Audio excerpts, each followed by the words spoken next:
So hi guys, welcome. It's me again. Ay, asan bang camera? Ay, ito pala. So hi guys. So for today's video nga pala ay kakain tayo ng gabihan and meron tayong ulam dito na tofu or tokwa sa Tagalog. Ito.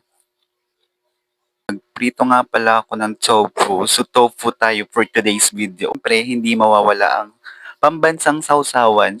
Tuyumansi. Ayan.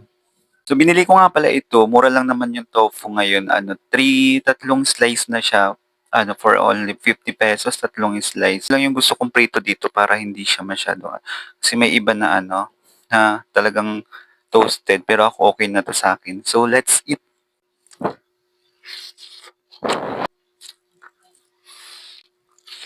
Mm. Yan, maraming toyo para sa tofu sa buong video na to. Naghugas naman na rin ako ng kamay. Masarap kumain na nakakamay. So natin siya sa toyo. Mm. Kanin rin ako dito.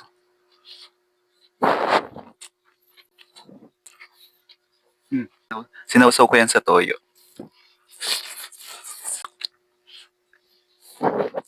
Tapos yung kanin mo bahaw. Talagang mapaparami ka talaga ng kain. Hmm. Yung iba hindi ko makain ng tofu kasi nga walang lasa. Wala naman talaga siyang lasa. Pero kapag yung ganitong eksena na ipiprito mo siya tapos may sausawan ka na toyo mansi, okay yung lasa niya. May luto ng pwede dito sisig, tofu, tapos ginagawa ko din buttered garlic tofu. Pero ngayon, dahil walang, ito muna, low budget, prito muna tayo, saka na tayo mag-garlic tofu, saka sisig tofu. Mm,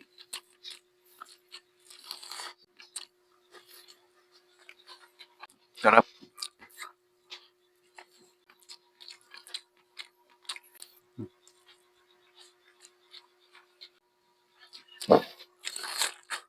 Mm,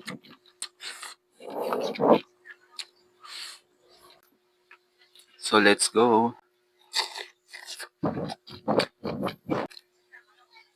Mm,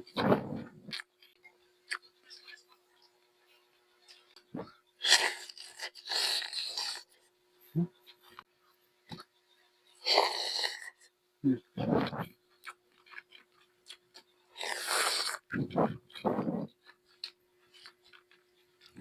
Gandahan dito sa tofu, kapag ganito yung luto nyo, meron pa kayong makakain sa loob. Kasi kapag once na na-toasted na siya, para na siyang hangin yung loob niya. Kaya mas gusto ko yung ganito lang. Tingnan nyo. So, ganun lang siya.